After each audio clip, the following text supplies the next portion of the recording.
안녕하세요. 전국에 있는 우리 아기 제자 여러분 반갑습니다. 우리 오늘 들어가는 부분 QR코드 이제 두 번째 이가 염색체에 대한 부분을 우리가 조금 더 자세히 얘기를 좀 해보도록 하자고요. 오늘 좀 여러모로 좀 일진이 사납고 발음이 좀 잘 안 되는 경향이 있으니까 여러분들 좀 이해를 좀 해주세요. 아시겠죠? 여기 입병이 났는데 입술 움직이기가 이렇게 힘들 줄이야, 그치?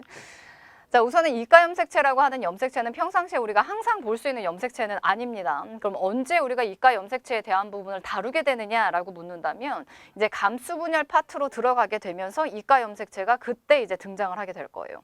그럼 이제 감수분열 안에서 이가 염색체가 도대체 어떤 존재야 라고 얘기를 했을 때 우선은 시험 문제 100% 출제가 될 거고요. 그렇죠? 그다음에 이 이가 염색체에 관련된 특성이라든가 그다음에 얘네들을 언제 관찰할 수 있는지, 언제 분리되는지, 얘네들이 보여지면 감수분열이 어느 정도 진행이 된 건지에 대한 정말 디테일한 부분까지도 하나하나 다 물어봐요.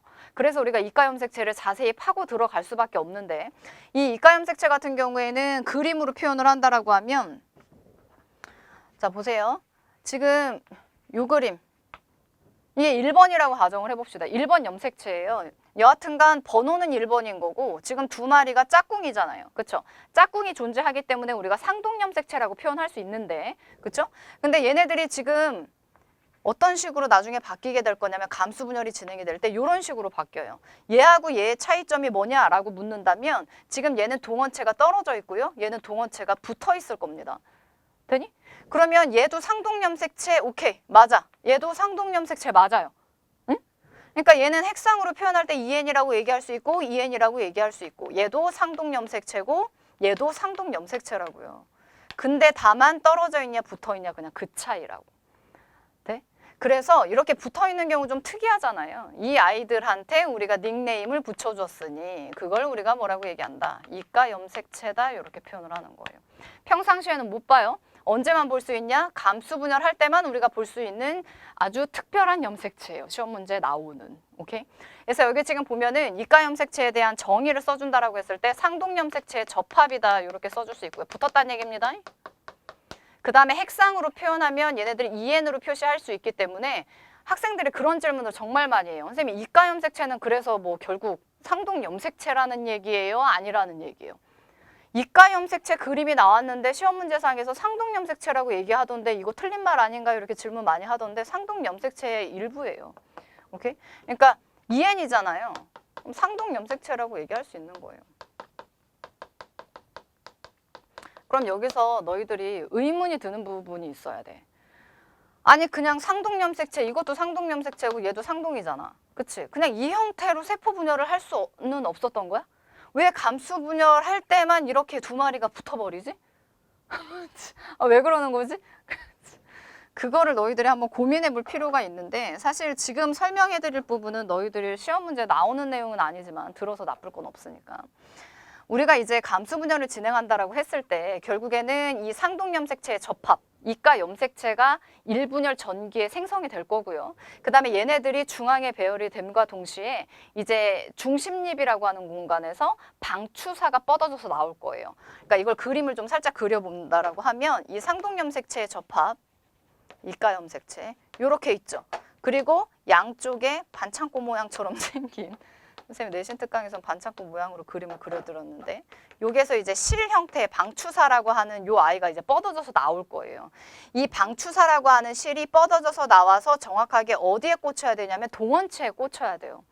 동원체에 제대로 꽂히지 못하면 세포 이 염색체 분리가 제대로 안 이루어집니다. 오케이? 근데 지금 이 두 마리를 이 두 개 한 쌍이었었던 요 두 마리를 양쪽으로 찢어놓는 게 지금 목표거든요. 이게 감수분열의 목적이에요. 그러니까 염색체 수가 반으로 줄어들려면 이 두 개가 한 쌍인 아이들을 양쪽으로 찢어가지고 반으로 감소시키려고 하는 게 목적이라고. 돼? 그래서 두 마리를 붙인 상태에서 얘는 왼쪽으로 끌고 가고 얘는 오른쪽으로 끌고 가겠다는 얘긴데 그치? 중요한 거는 뭐예요? 얘네 두 마리가 붙어있는 상태에서 방추사가 이렇게 들어와야 된다는 얘기거든. 그치? 그러면 만약에 이렇게 떨어져 있는 형태라고 하면 상동염색체가 여기에 방추사를 이렇게 쑤셔서 넣어. 그 다음 방추사 동원체가 지금 어때요? 살짝 아래쪽으로 내려와 있죠. 그럼 이 방추사가 밑으로 내려와서 이렇게 꽂고 지나갈까? 그렇게까지 섬세한 작업을 하지는 못해요. 알겠니? 그러다 보니까 여기는 꽂아지는데 여기는 안 꽂아질 수 있잖아. 그럼 이렇게 그냥 관통해서 넘어가 버려요. 그러면 얘는 지금 꽂혀져 있지. 그럼 얘는 왼쪽으로 갈 거거든? 근데 얘는 어떻게 할 거야, 지금? 동원체 안 붙어 있잖아. 그러면 얘가 가는 방향으로 얘도 그냥 끌려가게 돼요. 그러면 염색체의 비분리가 일어나죠. 그쵸? 그러면 정상적인 아이가 만들어지지 않아요.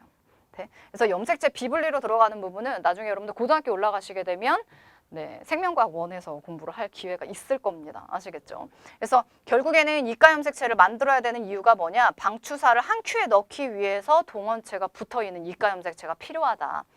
시험 문제 나오진 않지만 뭐 그냥 깨알 팁이라고 생각해 두시면 되겠어요. 오케이? 그리고 이 이가 염색체는 우리가 다른 말로 동의어거든요. 뭐라고도 표현을 하냐면 사분 염색체다라고도 표현을 해요. 이름 보면 좀 느낌 오지 않니? 왜 사분 염색체라고 얘기를 했을까? 자, 보세요. 한 가닥, 두 가닥, 세 가닥, 네 가닥. 그쵸? 염색 분체 네 가닥이 붙어 있는 것처럼 보이잖아요. 이가 염색체가. 나만 그래? 나만 그렇게 보이는 거야? 아니잖아. 너네도 그렇게 보이잖아. 그래서 염색 분체가 네 가닥이 하나로 붙어 있는 염색체로 보여. 그래서 우리가 저 사분 염색체 이렇게 표현할 수 있는 거예요. 그래서 사분 염색체하고 이가 염색체하고 동일한 단어니까 이거 같이 알아두시고 중등 과정에서 저 단어 가르쳐주는 학교 종종 있습니다. 사분 염색체 같이 알아놓으셔야 돼요. 아시겠죠? 자, 그러면 감수 분열에서 이가 염색체 그렇게 중요하대. 이가 염색체의 조금 자세한 특징들에 대한 부분은 우리가 QR코드 영상을 통해서 지금 공부를 마쳤고요. 이걸 이제 들어놨으니까 여러분들 내신 특강으로 들어가셔가지고 이 이가 염색체가 언제 생성이 되고 언제 관찰할 수 있고 언제 분리가 되는지에 대한 부분을 다 챙겨 가셔야 됩니다. 시험 문제 무조건 나와요. 오케이? 그래서 오늘 수업은 여기까지고요. 여러분들 잘 정리해 두셨다가 우리 이제 내신 특강에서 다시 한번 활용을 보도록 하자고요. 아시겠죠? 듣느라고 수고 많으셨어요. 안녕. 그러면 우리 이제 염색체, 이제 체세포 분열, 그다음에 이제 감수 분열로 들어가는 부분 이제 그래프를 한번 쭉 정리를 해보도록 하려고 하는데요. 지금 왼쪽에 나와 있는 그래프는 체세포 분열과 관련되어 있는 이제 그래프를 볼 거고, 오른쪽에 나와 있는 부분이 감수 분열과 관련되어 있는 그래프예요. 그래프가 시험 문제로 출제될 가능성이 그렇게 높지는 않지만 결국에는 우리가 공부하고 있는 부분이 과목이 과학이죠. 그래프로 자유자재로 우리가 표현할 수 있어야 돼. 오케이? 그럼 표현되어 있는 아이들 당연히 해석도 할 수 있어야 되겠죠. 그래서 나중에 고등학교 올라가게 되면 대부분의 아이들은 다 그래프로 표현을 하려고 할 거야. 출제자들이. 그래서 이거는 좀 숙달이 될 때까지는 우리가 연습해보는 게 좋은 방법이다라는 거 좀 미리 말씀을 드릴게요. 우선은 체세포 분열 첫 번째 들어가는 부분.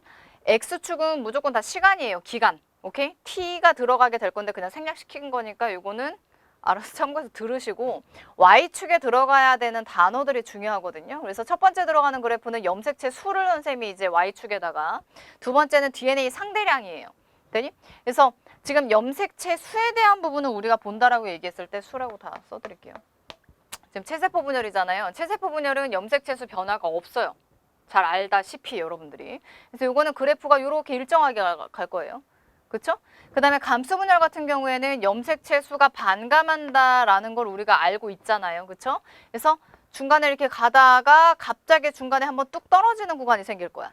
되니? 이게 반감한 거예요. 이게 이제 감수 분열이 될 거고, 그 다음에 DNA 상대량에 대한 부분 같은 경우에는 우리가 염색 분체 개수를 세줌으로 인해서 그게 DNA 상대량이 되는 건데, 지금 처음에 시작은 이렇게 시작을 해요. 얘네들이 복제가 일어났대요. 그래서 DNA 상대량이 증가를 하다가 이제 염색 분체가 중간에 분리 한번 되죠. 이게 체세포 분열이야. 근데 감수 분열 같은 경우에는 가다가 복제 똑같이 일어나요. 위로 올라갔다가 반감이 한번 됐다가 한번 또 일어나지. 그렇지? 지금 체세포 분열하고 감수 분열하고 그래프의 양상이 어때요? 서로 달라요. 이게 만약에 고등학교 과정이었었다라고 하면 내가 무조건 이해시키고 암기하라고 주문을 했을 거야. 그치? 근데 중학교 과정이기 때문에 쌤이 심화로 따로 이제 이 QR 영상으로 뺀 거예요. 자, 그러면 우리가 그래프는 이렇게 그렸다라 치고 이거를 정확하게 이해하기 위해서는 우리가 염색체 그림을 그래프 위에다가 그려줄 수 있어야 되는데, 지금 첫 번째 들어가 있는 체세포 분열부터 볼게요. 똑같은 그림 그냥 계속 반복이거든요. 처음에 시작은 이렇게 시작을 해요. 염색체 두 개인 거 맞죠? 근데 염색 분체 가닥수는 두 가닥이에요. 그쵸? 근데 여기에서 복제가 일어나게 되면 이렇게 복제가 일어나면서 옆에 염색 분체가 한 가닥씩이 더 생겼죠. 그쵸? 그러고 나서 얘네들은 체세포 분열이기 때문에 다시 요 과정, 원점으로 다시 되돌아온 거예요. 염색체 수가 동원체 개수 세라고 얘기했었죠. 2개죠. 2개죠? 2개예요. 모양은 좀 다를 수 있어요. 이거에 대한 설명은 그 전에 했습니다. 그 다음에 이 감수 분열로 들어가는 부분은 자, 처음에 요렇게 시작을 해요. 그쵸? 그리고 쟤랑 똑같아. 2번째까지는 그림이. 요렇게 간다고. 복제했으니까. 되니? 그 다음 순서로 들어가는 부분에서 체세포 분열은 이렇게 염색체가 여전히 2개로 존재하는데 여기에서는 1개로 확 줄어들어요. 되니? 그러고 나서 여기서 염색 분체가 다시 한번 분열이 일어나게 되면 이렇게 한 가닥만 남게 되죠. 자, 동원체의 개수 2개죠. 2개죠. 하나예요. 하나고요. 그래서 염색체 수가 여기에서 이쪽으로 넘어갈 때 1개로 지금 줄어들었잖아요. 그쵸? 이때가 뭐의 분리가 일어난 거야? 상동염색체의 분리가 일어난 거예요. 진짜 감수 분열이 여기에서 일어난 거라고. 제1분열에서 일어납니다. 그래서 여기에다가는 뭐의 분리? 상동 염색체. 염색체 크로모즘의 약자예요. 분리가 일어난다. 여러분들은 염색체라고 다 쓰세요. 오케이. 그 다음에 이제 체세포 분열로 들어와서 이제 DNA 상대량을 볼 건데 이 그림 다시 동일하게 쓰는 거예요. 그래서 처음에 이렇게 시작을 해. 그 다음에 복제가 일어나서 이렇게 바뀌었다가 다시 염색 분체의 분리가 일어나면서 이렇게 바뀌죠. 얘랑 지금 비주얼이 똑같죠. 그 다음에 염색 분체의 가닥수를 세줘야 돼요. 이번에는 동원체 개수를 세는 게 아니라. 그래서 여기가 지금 한 가닥, 2가닥, 2가닥이죠. 여기도 한 가닥, 2가닥, 2가닥이죠. 근데 여기가 지금 한 놈, 두식이, 석삼, 너구리 4가닥이에요. 그래서 2가닥이었었던 염색 분체가 지금 4가닥이 되면서 복제가 일어난 거구나. 이 중간 과정에서 복제가 일어난 거구나. 시기상으로 따졌을 때 간기입니다. 오케이? 그 다음에 얘네들도 위쪽에 나와 있는 그림을 다시 한번 반복해서 그릴 거예요. 그러면 이렇게 시작을 했죠. 그 다음에 복제가 일어나면서 2가닥씩으로 이렇게 바뀌었어요. 그 다음에 상동염색체의 분리가 일어나면서 염색체 하나로 줄어들었죠. 그 다음에 한 가닥만 달랑 남았죠. 지금 여기에 들어가는 높이하고 여기에 들어가는 높이가 서로 같을 겁니다. 얘도 2가닥이고 얘도 염색체 하나에 있기는 하지만 2가닥이 맞아요. 그렇죠? 그리고 여기는 아까도 얘기했지만 총 다 세주게 된다라고 했을 때 염색 분체 개수 세는 거다 지금 4개예요. 그리고 여기는 달랑 1개. 그렇지? 그래서 그래프가 이런 양상을 띠게 된다라고 하는 부분을 같이 봤어요. 참고로 여기에 들어가는 그래프를 정확하게 이해하기 위해서는 선생님이 여기다 그림 그려놓은 요 염색체 그림 있죠? 이거를 알고 있어야 돼. 그래야지만 이해를 할 수가 있어. 그러면 보세요. 지금 위쪽에 나와 있는 이 염색체 수를 통해 가지고 여기에서 이쪽으로 넘어갈 때 상동염색체가 분리된 거구나. 그럼 여기서도 상동염색체 분리된 구간을 찾을 수 있겠죠? 그렇죠? 여기죠. 여기가 상동염색체 분리된 구간이죠. 감수 분열 같은 경우에는 다른 데를 물어볼 게 없어. 상동염색체가 정확하게 어디에서 분리가 된 건지에 대한 부분을 출제자가 끊임없이 물어봐요. 그래서 그래프상에서 만약에 학교에서 그래프를 설명을 해줬다라고 하면 시험 문제로 출제하겠다는 의도겠죠. 그래프상에서도 어디에서 상동염색체 분리가 일어났는지 이걸 여러분들 찾아낼 수 있으셔야 돼요. 그림으로 찾는 방법은 선생님이 내신 특강에서 다 설명을 충분히 해드렸기 때문에 강의를 통해서 여러분들 섭렵해서 가져가시면 되는 거고 그 다음에 그래프로 만약에 문제가 출제가 된다라고 하면 이렇게 여러분들 풀어나가는 힘을 챙겨가시면 됩니다. 무슨 말인지 가셨죠? 자, 그럼 우리 내신 특강에서 다시 보도록 하자고요. 안녕.